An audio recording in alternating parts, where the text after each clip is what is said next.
stress is a very different biology than trauma. And when the body crosses that line, there is a very distinct physiological change that happens when the body goes from a stress response, something that's active, something that's driven by adrenaline, to a trauma response. And when that happens, the body needs certain things in order to resolve that, in order to process that, in order to come back to a full sense of safety.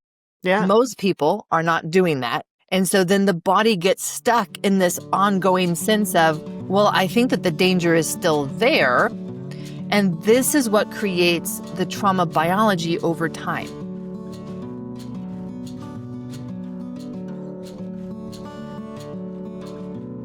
Well, Aimie, thank you again so much for being here. I'm so excited to talk with you again.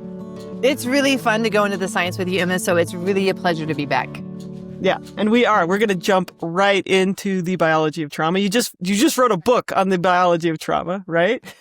A whole book on the biology of trauma. And I've been really excited to see some trends in the field around more focus being on the body and less on just the mind. I think we're going to go into that today. And so being able to explain this in a way that people understand their inner experience, because for me, that was one of the fundamental shifts around my understanding of what was a trauma for my body and why my body was holding on was Gabor Mate told us this, right? It's not what happens to you. It's your inner response. And so when I looked at it, I was like, well, what is my inner response? Like, what is the actual mechanism? What is the actual physiology? So that's what I lay out. And it's I think, essential for people to be able to understand their bodies at this level, Emma. Yeah. So give us the short version, right? The couple minute version of how does trauma show up in the body? And then we're going to talk about why you can't think your way out of trauma, like what to do instead of just trying to, think or intellectualize your way out of trauma or talk even about trauma. And see, now you're acting like my publisher, right? Like, give me the short version, the 50 to 70. And I'm like, there is no short version. Yes, there is. Yes, there is. The short version. People get intimidated by fat books. So they're always telling people, don't give them so much information. It's like, well, okay, can we talk about how trauma shows up in the body first? Right. Or should we just start with why can't you think your way out of trauma?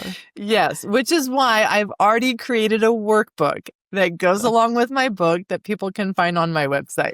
The short version is that stress is a very different biology than trauma. And when the body crosses that line, there is a very distinct physiological change that happens when the body goes from a stress response, something that's active, something that's driven by adrenaline, to a trauma response. And when that happens, the body needs certain things in order to resolve that, in order to process that, in order to come back to a full sense of safety. Most people are not doing that. And so then the body gets stuck in this ongoing sense of, well, I think that the danger is still there. And this is what creates the trauma biology over time. And this trauma biology includes things like inflammation. It includes accumulation of toxins. It includes a decrease in our lymphatic flow, a decrease in our whole detoxification system, nutrient imbalances, neurotransmitter imbalances. So all of these effects start happening on all the systems in our body. And when that happens, that then starts to become its own feedback cycle. Because that same inflammation now is creating signals of danger to our nervous system. And our neuroception, which is that background calculator of how safe am I or how much in threat am I, that I know how I need to be right now to respond to my current situation, it is constantly seeing signals of danger. And especially when these signals of danger are coming from inside of us, like brain inflammation, for example, that was a big biology of trauma piece for me personally. Our neurons are surrounded by inflammation. That is constant signal of danger, but at the level of life threat. And this is going to be keeping the body in a trauma response and that background sense of danger.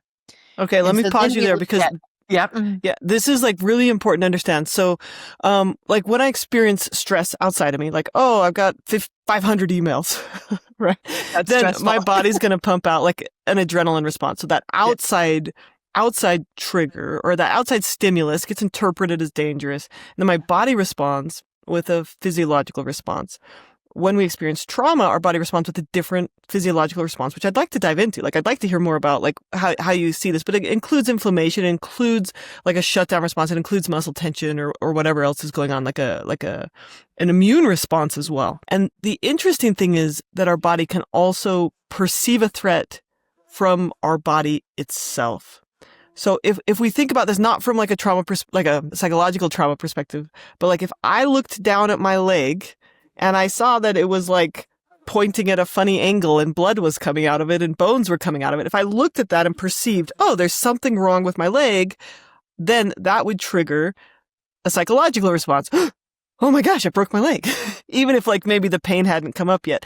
But even if I'm not looking at my leg, my body internally can feel pain or can feel something's wrong, or it can tell like something's not working right. And that physical internal stimuli can send a message to my brain like I'm not safe. Like this could be threatening. Is that kind of what you're saying? Like the brain can trigger a body response and the body can trigger a brain response. That's the feedback loop. Exactly. Okay. And so we can be receiving signals of danger or safety from both outside of us, but also inside of us. So tell me how do you understand the body's response to trauma being different from stress? So the trauma response can be experienced as something emotional because you can definitely notice the different emotional steps that happen. But those same things are happening at the cellular level and at the system level. So that's actually how I start my book. Chapter 1, we meet my patient, Elena, and she's in the middle of a car accident. So let me walk through this story so that your audience can understand that difference between when does that car accident go from being a stress to being a trauma. So Elena's driving and it's a beautiful morning. It's a Sunday morning. She's been out. She has a few hours away from her teenage daughters. So this is like the one time a week that she's like, I just get to relax. I get to play my music in the car. I get to listen to my stuff. So she's driving down the road and she reaches down for her phone to turn on her favorite podcast. And the next thing she hears is screeching tires.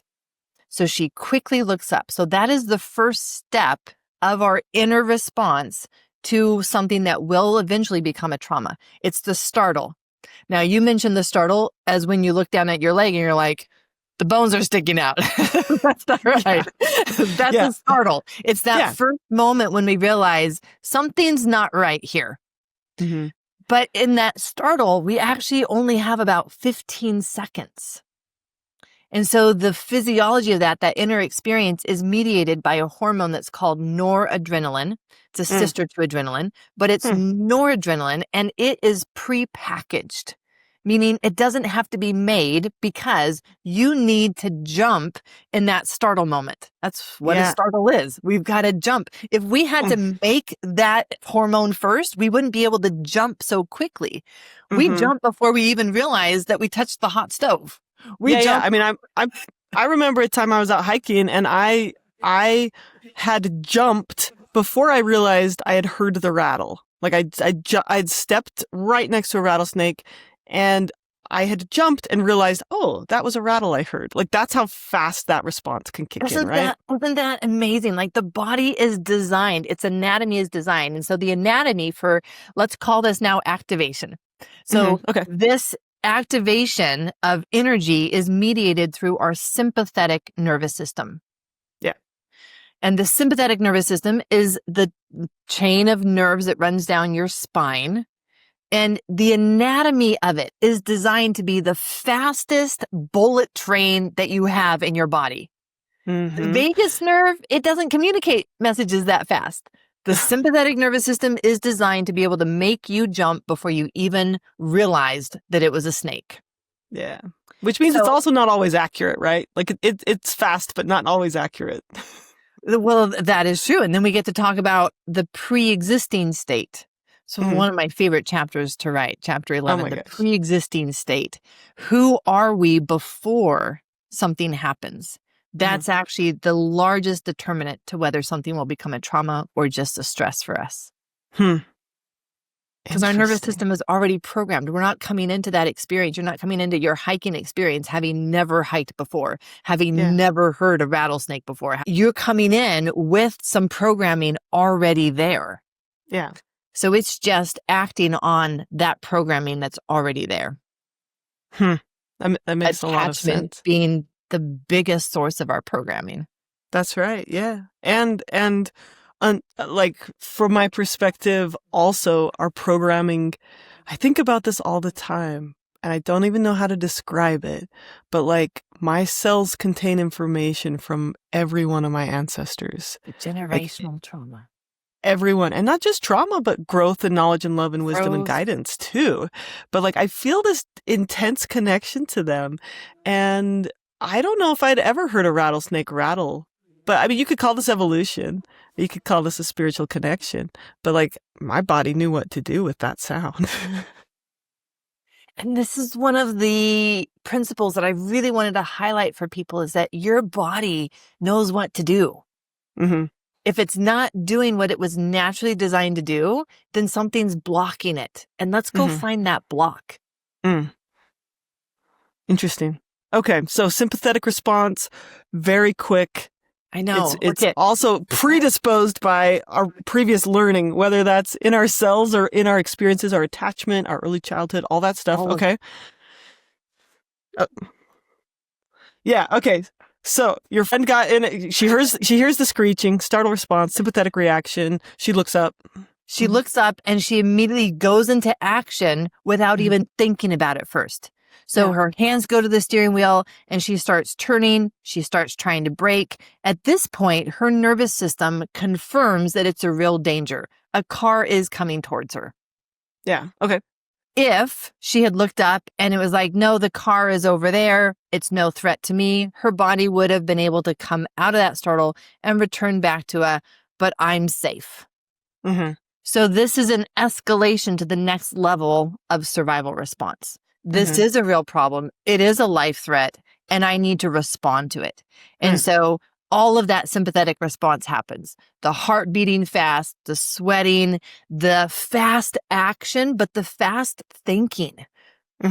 Our blood inside of us is being shunted to the muscles, to the brain, so that we can do that fast acting and fast thinking. Why? Because our life depends on it right now. Right. Yeah. So here's then when it becomes a trauma. When we realize that there's nothing else that we can do to make this stop. Yeah. So there's this experience, and it's a felt experience. It's a realization of I'm powerless. There's no possible way for me to escape. I've exhausted my options. In the book, I start to talk about the language of capacity versus demand. And that is one way in which we, what I call, hit the wall. Hit the wall in terms of I've done my best and my best wasn't good enough. Yeah. And so in that moment when Elena realizes that she's done her best, she's tried to swerve, she's tried to brake, it's not working, that car is going to hit her. That for her was that moment of hitting the wall.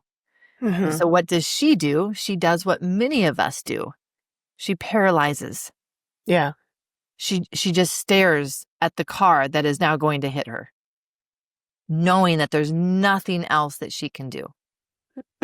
So this idea of being trapped, powerless, alone, that is all part of the inner experience in that moment that something stressful becomes a trauma response in our body. And no longer is the mechanism of how we're going to try to survive to take action and to think fast and to move. Actually, our survival mechanisms now change. And with that, it starts with this moment of the freeze response, which is an internal paralysis due to the shock of we can't believe what's happening. Yeah. For different people, this shock moment lasts different periods of time. And for some people, it's never obvious that they've paralyzed on the outside. It's an internal experience of feeling paralyzed and the shock of, I can't believe this is happening. Yeah, they might be going through the motions, but they're like detached from their self. Exactly. Their feelings or their thoughts. Right. Yeah. And that's where I see a lot of people confused because they're like, but I didn't freeze. And I'm like, but you did inside. You froze inside, which then allowed you to just go through the motions on the outside. And when we look at the unique physiology of that moment, Emma, it's incredible because this is the only time that our body is ever in this physiological state, which is technically two states at the same time. It cannot happen in any other moment.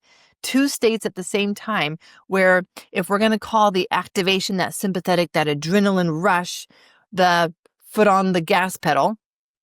Yeah. In this moment, your foot is all the way on the gas pedal. You have all this adrenaline to help you do all that you can to survive. So your foot is all the way on the gas. And now with that freeze, you have just thrown on the emergency brake. Yeah. Emergency brake is fully on. Your foot is fully on the gas pedal though. So you still have all of this adrenaline, which creates the internal sensation of absolute terror and panic. Immobilized in that panic. Now, this is unsustainable.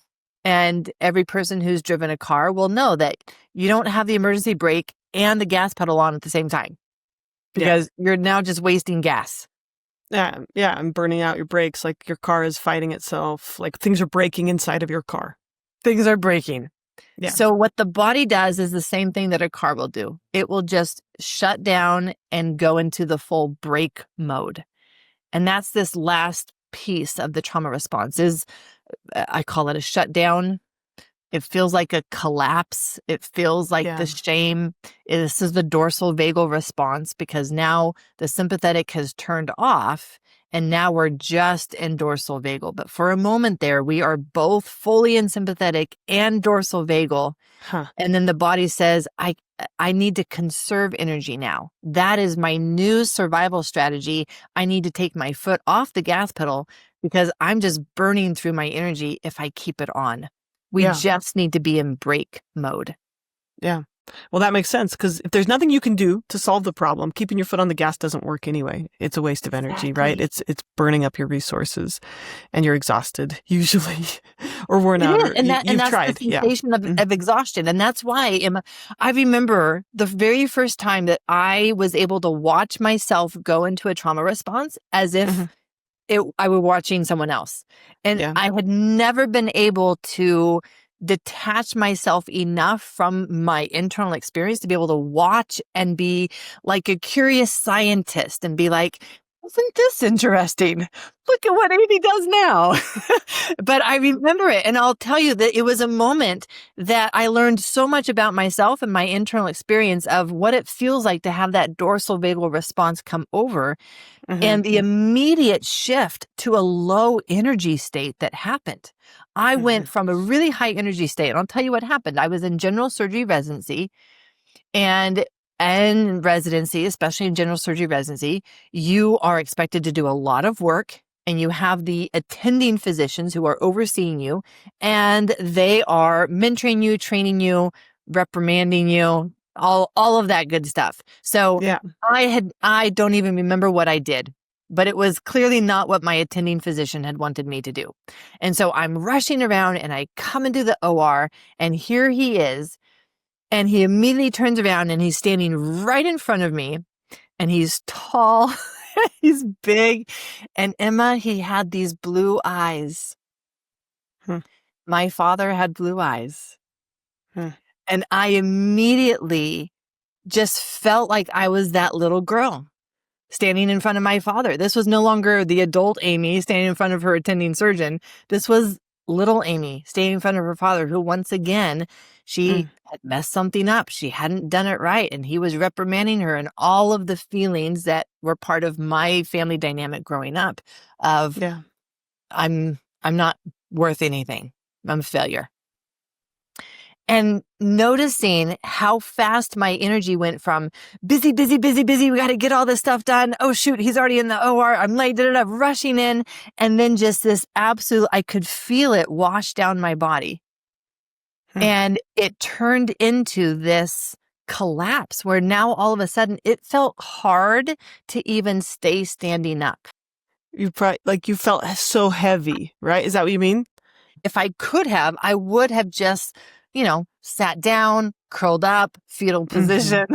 Yeah, fetal position under the covers, blanket over your head. Yes. Yeah, I know that. I can't.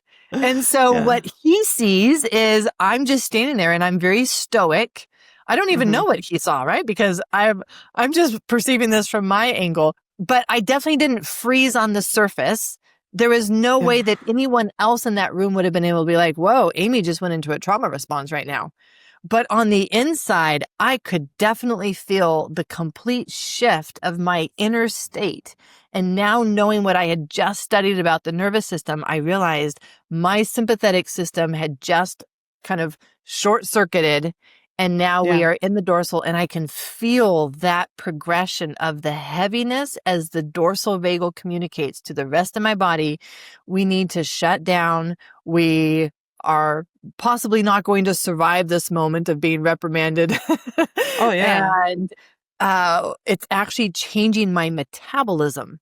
And that's Right. really what I wanted people to understand, is that this is not just something that's happening in your brain, in your thoughts, in your emotions. This is happening at a cellular level and a whole body system level, which is why when we don't know how to complete those responses, those effects linger in our body.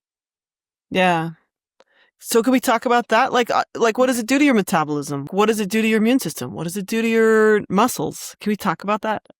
Yeah. So the crazy thing is that adrenaline is the feature of the sympathetic nervous system. So I would want everybody to know that adrenaline is your real stress hormone, not cortisol. It's the one that's actually making you move and take action. So adrenaline is made by our adrenal glands. And it does take time to make, which is why we have that noradrenaline for the startle response, gives us time to start making adrenaline, and then our adrenal glands are pumping out the adrenaline, which is beautiful because adrenaline goes and it gets all this sugar and sends it to our cells so it can make more energy. This is also why we need to breathe faster, because we make energy from sugar and oxygen. And that is also why our heart has to start beating faster, because it needs to get this sugar and oxygen to our cells as fast as possible. So everything in our body is helping us make energy so we can move and take action. Right. So the adrenaline is now going outside our cells. It's a message of information that says, make more energy now. Now, what's interesting, Emma, is that the amount of adrenaline that's released and surrounds our cells is in direct proportion to the size of the danger that we see. Huh. Interesting. It's a little bit more tailored response, huh? It's very tailored. Our body is so deliberate with what it does. Yeah. This is a term that many people may not know unless they're in the medical field. It's called homeostatic capacity. This idea that we have sodium levels, potassium levels, CO2 levels. We have all of this that's happening in our physiology and our blood. And if anything gets off, we might die. If our potassium levels go too high or too low, we will die. So this is what our nervous system does for us. This is what our autonomic nervous system does for us, is it's monitoring all of this. It's like a dashboard on our car that's collecting all of this information all at the same time. What is our core temperature? What is our sodium level? What is our sugar level? What is our ATP level? What is our toxin level? It's measuring all of this all at the same time to be able to decide, well, then what does that mean for what I need to do right now? Well, I need to create cravings for those potato chips so that she'll get more salt because she's running a little low on salt. Like Right. all of what we do really comes down to our nervous system trying to be so deliberate about what will best help us survive that moment. Hmm. And so it's very deliberate about the amount of adrenaline that it's going to secrete. Why? Because adrenaline is actually very damaging. It's so powerful that it's damaging. Hmm. It's like radiation. Okay. Radiation is so powerful Yeah. that it's damaging. But yet that's why we can use radiation for something like cancer treatment. Yeah, it's got a Because purpose too. Exactly. It's so powerful that when we can focus it, we can kill a specific tissue because it's dangerous when it's so powerful. That's exactly what adrenaline is. So our body does not want to secrete more adrenaline than what we actually need to just overcome this danger. Yeah. Any adrenaline that lingers in our tissues will cause tissue damage, and that's where a lot of the chronic fatigue, fibromyalgia, these tissue syndromes seem to be based out of. It's this Interesting. excess of adrenaline that people are not able to discharge because it's too much for what they're able to move through and digest and metabolize. Yeah. So we have a cell, and we have all this adrenaline outside the cell. Now, whether this is a real danger, like we're jumping away from a rattlesnake, okay, that's a certain level of adrenaline. But what if it's me standing in front of my attending surgeon who, because of my attachment issues, has just become my father? Yeah. I'm the little girl. That is not a true danger, but yet to my nervous system, this is a life threat. Yeah. Of I may not survive if my father doesn't like me.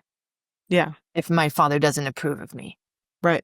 And so the size of the danger in that moment is so big that even though it's not a real danger, my body has just secreted a ton of adrenaline. And that's actually what pushes that activation so high that it becomes too high. And my cells are standing there and they look at all of this adrenaline and they're like, we can't do that level. There's no way. Yeah. What you're asking of me is not possible. And when it's not possible, that's on a cellular level when we hit the wall and our cells are now saying, there's nothing I can do. There's no way I can overcome that size of danger. It's better for us to shut down. And they do. They shut down. It's called the cell danger response. And they shut down. And now that is even giving information to our nervous system that says, shut the rest of the body down because we're not able to make the amount of energy that you're asking us to make for the size of this problem. Yeah. Okay, so then you flip into the shutdown response. The adrenaline is often what's flipping us into the shutdown response. Interesting. Did not Isn't know that that. interesting? Yeah, it is. It's really interesting. Which is why then, as I'm now looking at how do I help myself, how do I help others have a better life, part of the conversation needs to be how much adrenaline are you secreting just every day in your everyday? Yeah. What are you doing that's actually creating more adrenaline and it's making it harder for you to metabolize all of that adrenaline every day, especially given the fact that for most of us, we now sit down all day and we're doing our work. So we're not moving like our ancestors would have, and they would have been able to move through a lot more adrenaline. But we're experiencing more stress, which means more adrenaline and less movement. It's creating a gap. And that's where we're going to be experiencing more and more of this trauma biology as our cells are like, I can't deal with this much adrenaline. Yeah. Can you give me like a laundry list of like what kind of symptoms we start to see? I mean, it's basically everything, but like what kind of symptoms we do start to see when people have experienced, chronic trauma or high chronic stress? Yeah. So this is then the idea of like, well, then how does trauma get stuck in the body? How does it get stored in the body? Why does the body hold on? Yeah. We all want to let go. We all want to move on. So why is my body still holding on? I shared with you that I've been doing a lot more speaking lately around the book launch. And there have been so many women who've come to me and essentially said the same thing, even though I've been in Colorado, been in Montreal, been in Boston, and yet everyone is saying the same thing in different words. And they're saying, look, I understand all of this stuff.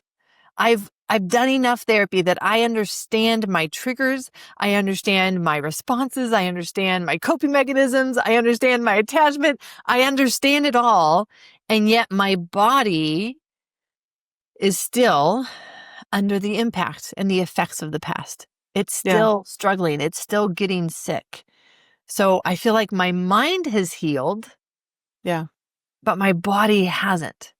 And so there's this idea that the body is holding on through this biology of trauma. How does that happen?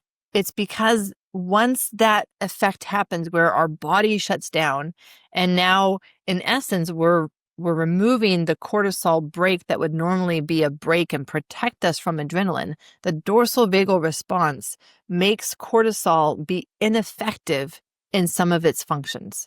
Really? And that's why we get the inflammation. That's why we get these other effects, is because cortisol is no longer able to communicate and to affect its actions because we're in the dorsal vagal response. So an example of this, and when I say that, people often look at me like I'm crazy because we've all been taught that cortisol causes inflammation. Stress causes inflammation.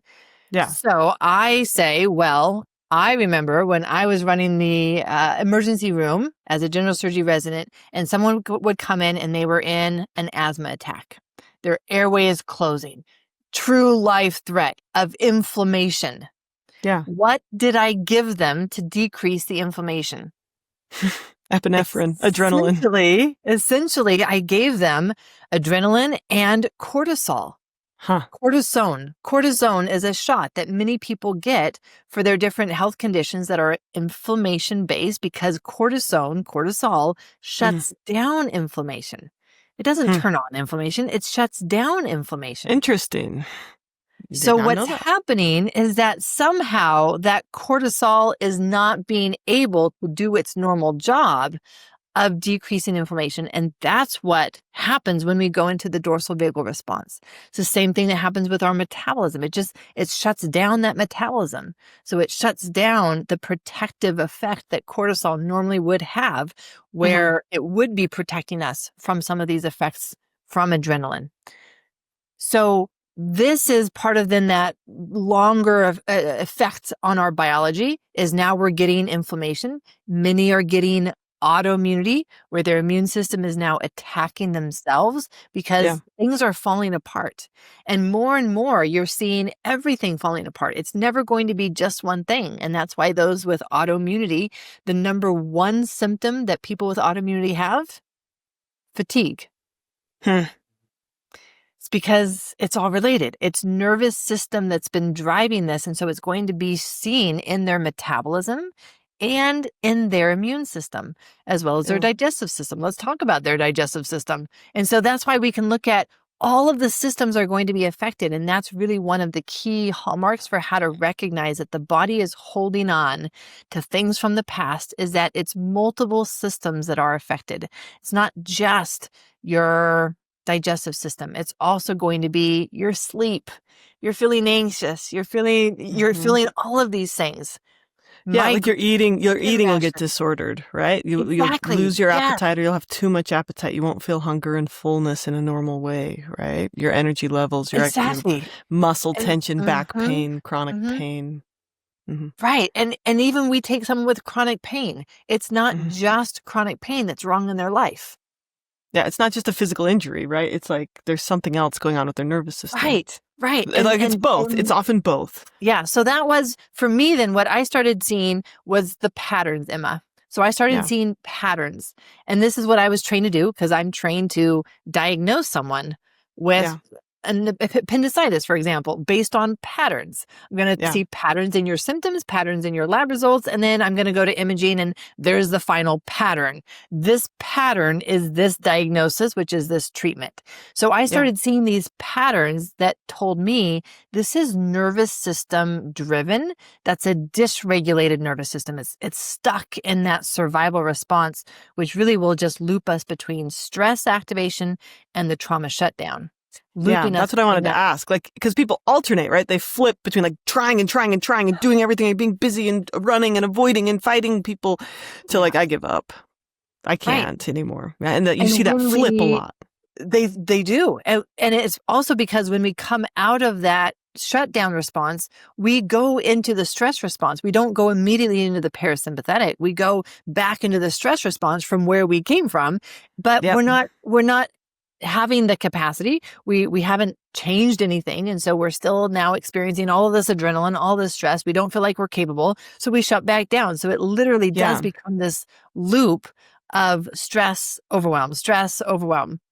And then this is what accumulates the damage over time. So the patterns that I started to see were the patterns. Does this trauma response actually help us survive? We are clear on how the sympathetic stress helps us survive. We fight and we run away. We are clear on how sympathetic helps us survive. So how would shutting down help us survive? That seems counterintuitive. Right. Yeah. And so I looked at what are those survival mechanisms, and it's an acronym for DIE, D-I-E. Oh, and lovely. That's what it feels like, right? It feels like, well, I'm going to die. I'm going to die. I might die. I'm going to die. And so that's what the trauma response is it's helping us survive something that we don't know if we're actually going to survive. It helps us survive what feels unsurvivable. And there's 3 survival mechanisms, and this is how it helps us survive. The first one is dissociation. Dissociation is to some degree disconnecting. You use the word detaching. That's part of how it helps us survive. Yeah, numbing.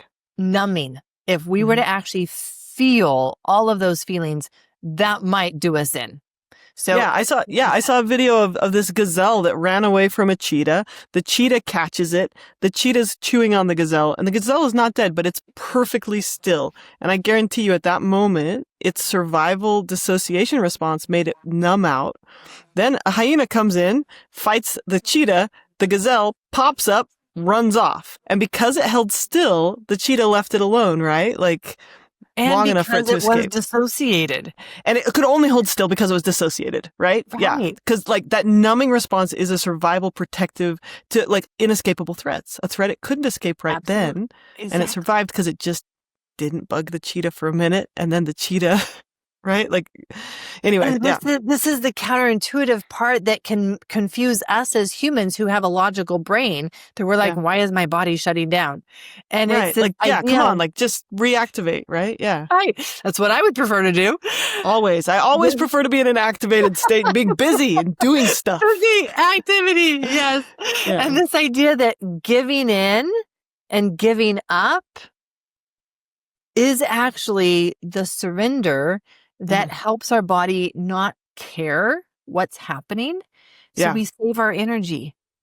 Well, yeah. And if you think about like a parent who you could never like argue with, you could never win. Like they would always just fight back and put you down and fight back and put you down and fight back and put you down. Like you can keep arguing and you can keep trying, but at some point that's going to elicit more violence from them.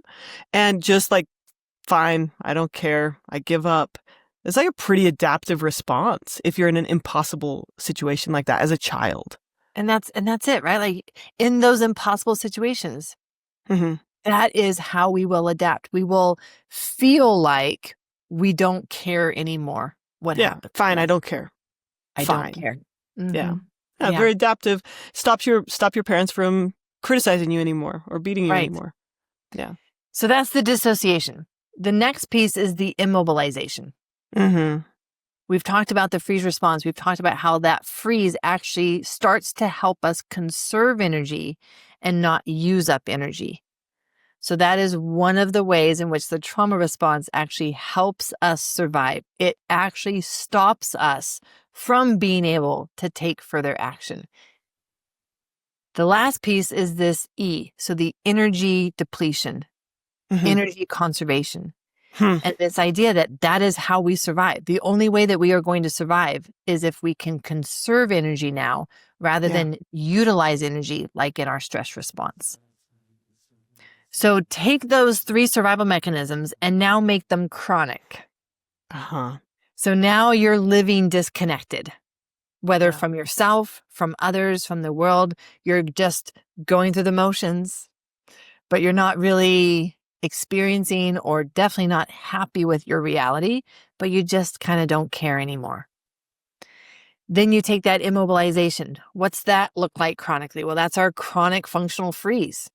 There's many areas in your life in which you're stuck.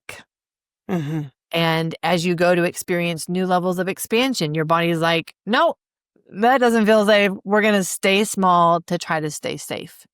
Yeah. The energy depletion. How does that become chronic? Well, this becomes your chronic sense of exhaustion. This becomes your sense of, I'm running on fumes. You're having to push yourself through life, through your day, and you are finding yourself using those things that will give you adrenaline to help you push through this exhaustion. So that's where coffee, caffeine, right? Is an easy place for people to unconsciously help themselves push through when their body's holding on to this element of, no, I'm just trying to conserve energy.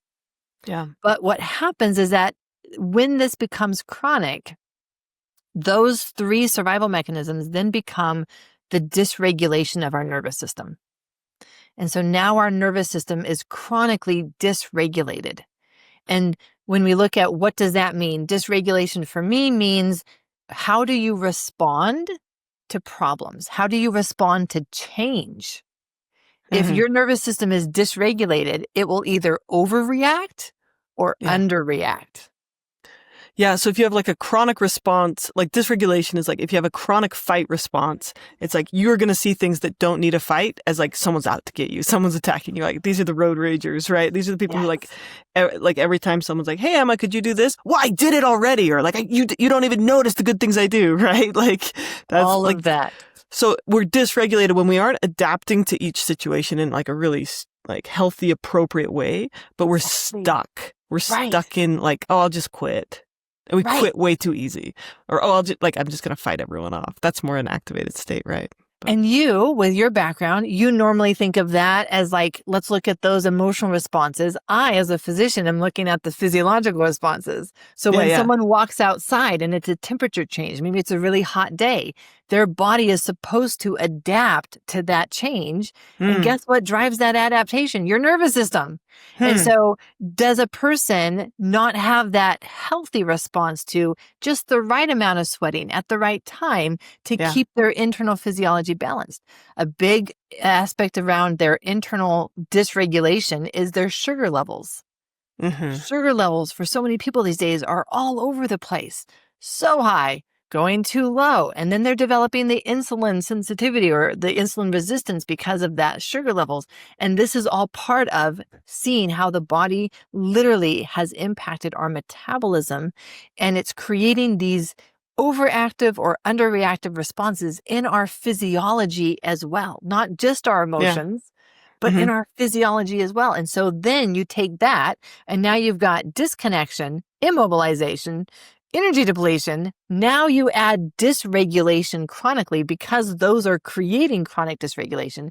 You compound that over time and you get the last pattern that I'm saying is disease. Yeah. It's inevitable. It's predictable. And my patient Elena, she developed autoimmunity 1 year after this car accident. Yeah. She thought it had come out of the blue. She didn't understand. Why am I getting autoimmunity now in my late 40s? Yeah. No, it didn't come out of the blue. It's been building under the surface since you were a child. And the car accident was just that last straw to push your body all the way over the edge into that epigenetic trigger. and now you've got a diagnosis. But it didn't come out of the blue. It's been building for decades. Yeah. And the research bears this out, right? Chronic trauma or trauma in general is associated with diabetes, autoimmune conditions. Every chronic health basically, condition. obesity, eating disorders, substance abuse disorders, headaches, migraines, muscle pain, chronic conditions, like all And are they conditions. all really completely separate conditions? Mm-hmm. No, I see that they have a common root. Now, how it will present in you will be based on your generational aspects. Mm-hmm. Maybe your DNA, maybe you have some SNPs in your DNA that make you have a genetic vulnerability. It's not that your genetics cause the disease, but it's the nervous system dysregulation that made that vulnerability become your disease. Yeah. And so it's not all these separate conditions. It's one common root, which is we've got to get our nervous system healthy, flexible, regulated. And that is how, no matter what we've been through, no matter what our ancestors have been through, no matter what genetic susceptibilities we have, we will be in our best health and our best self.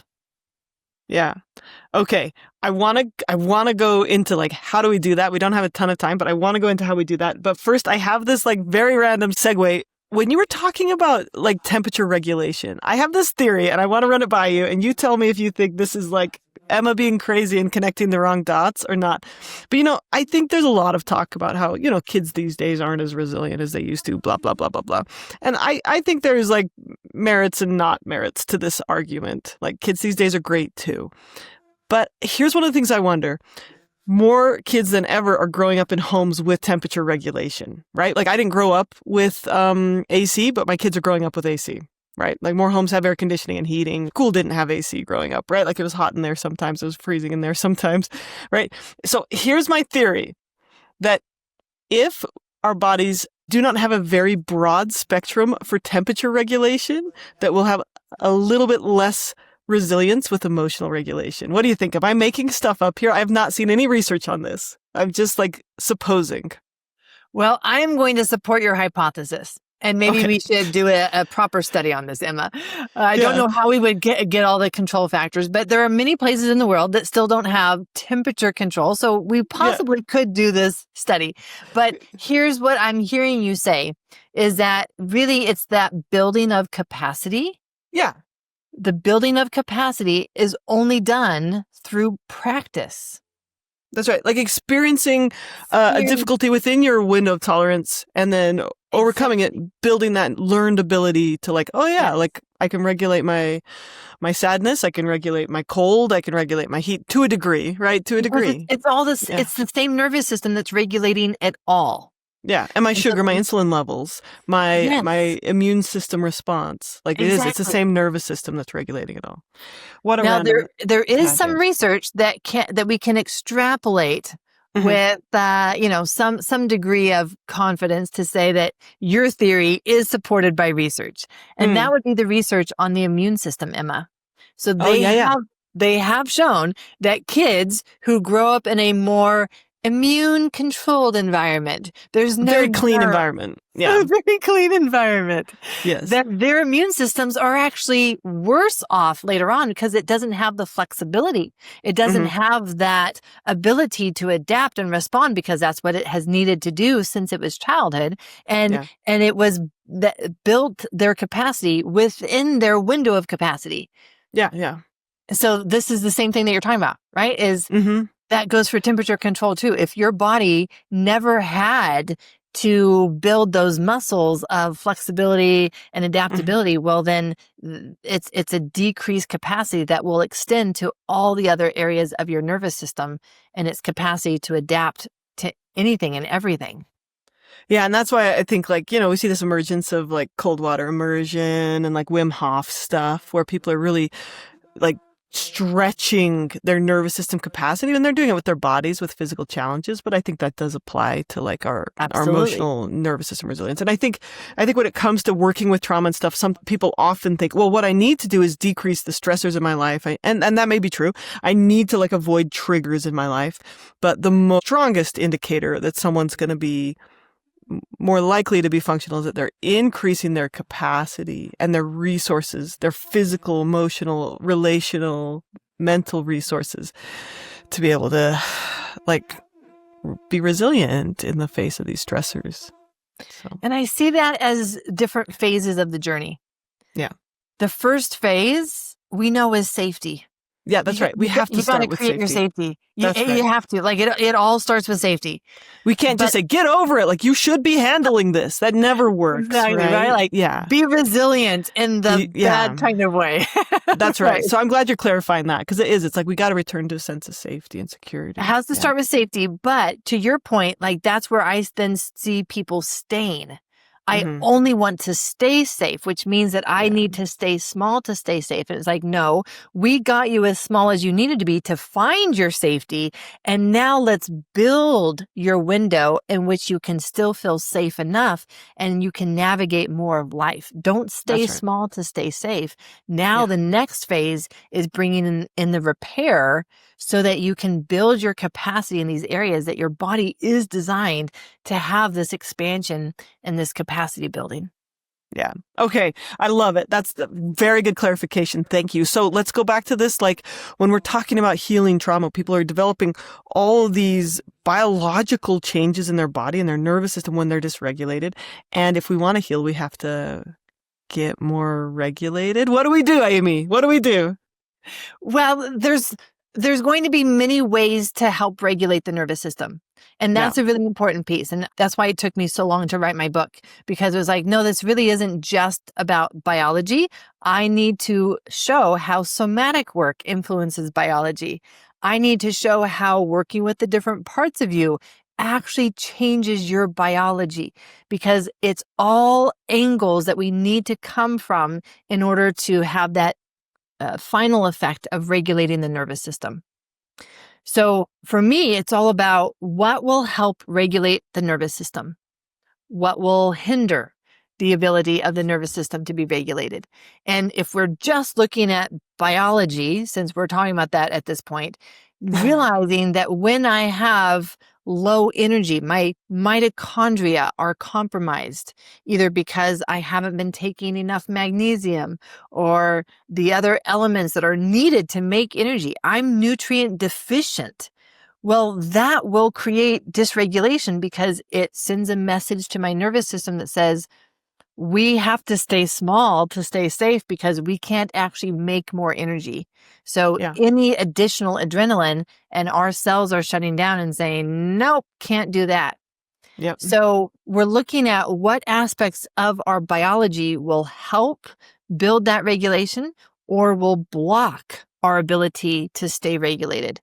I find that somatic work can be some of the fastest shifts in our internal physiological state. But how do people stay there? Because once they get done with the somatic exercise, once they walk off their yoga mat, they're back in survival mode, whether that's stress or overwhelm. So again, that first phase is find safety, because most people still don't even know what that feels like. They've never experienced true safety. So that is your first step. Find it. Our next step will be bringing in this biology aspect and the other aspects that will help you stay in that safety zone, stay regulated. And that's where the bulk of the work is learning how to stay in that place so that we can be responding in the ways that we want to, so that we can be showing up in the world in the ways that we want to, and not be back in our dysregulated responses of, oops, I'm overdoing it here, or I'm underdoing it here. Yeah. So like, where would people start? It's probably, they could read your book, I'm sure, but where could people start? That would be a good place to start. Read the book, understand your physiology. And in terms of finding safety, like that would be where I would have most people start, unless they've already found their safety. And then let's talk about the deeper repair tools. But in finding safety, how do we create a biology of safety? For most people, taking magnesium is a great place to start. For most people, they are magnesium deficient. It's the most common deficiency in the Western world. And yet magnesium is needed for over whatever it is, 30,000 reactions in your body every day. So Yeah. if you are magnesium deficient, your body is definitely running on fumes, and it's going to be conserving energy because it can't make more energy without more magnesium. So magnesium is a relatively safe place for most people to start. And that would be a way that people can be very practicable about addressing their biology of trauma. But then looking at their blood sugar levels, looking at what am I doing that creates more adrenaline for myself? And can I start to decrease that? I guarantee that as they start to decrease that, they'll realize why they've needed that. And now we get to work on those aspects of that chronic functional freeze showing up and learning how to work through that so that it frees that up and they don't need as much adrenaline every day just to get through their day. So looking at their sugar, eliminating those things that will make your nervous system see signals of danger, like high sugar levels, low sugar levels. These are all things that will cause signals of danger to our nervous system. Okay. So watching your sugar intake, basically. Watching your sugar intake. Yeah. Eliminating processed foods. None of those foods contain the healthy elements that your body will actually be able to metabolize and digest in a healthy way. So move more towards whole foods, whatever that means for you in terms of, I know some people are on a carnivore diet, keto diet, vegetarian, vegan diet, whatever works best for your body, and make it be one that is truly nourishing and you're not putting poison into your body. Yeah. And even just looking at, then can you bring in an air filter? Can you take the fluoride out of your water and not be having that toxin in your brain and in your neurons that's causing signals of danger? What about sleep? Can we improve the quality of your sleep? I know that for many people, sleep is challenging. All the more reason to make it an experiment and see, I'm going to change this tonight and I'm going to do the same thing for 3 nights in a row. And I'm going to measure and track how did this affect my sleep so that you can do the work to improve your quality of sleep, because that is where so much of the repair of our body happens, is when we're asleep. So if we're not getting that quality sleep, we're not getting that lymphatic flush, we're not getting the toxins out, we're not getting that oxidative damage out. So antioxidants would be another key aspect of this. So oxidative stress is a very important aspect of how a biology of trauma becomes disease and even is passed on in generations. So taking antioxidants, increase your antioxidants, and whether that's vitamin C, that's an easy way, that's a cheap way. Take more vitamin C, even when you're not sick. This is not about being sick. This is about addressing a biology of trauma.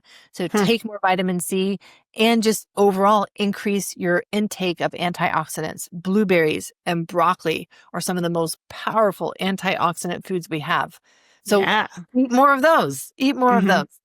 Bright, colorful fruits and vegetables. Yeah, usually have a lot of antioxidants. Yes. That can help decrease that oxidative stress and inflammation, right? It can help decrease the accumulation of a trauma burden on our biology. Interesting.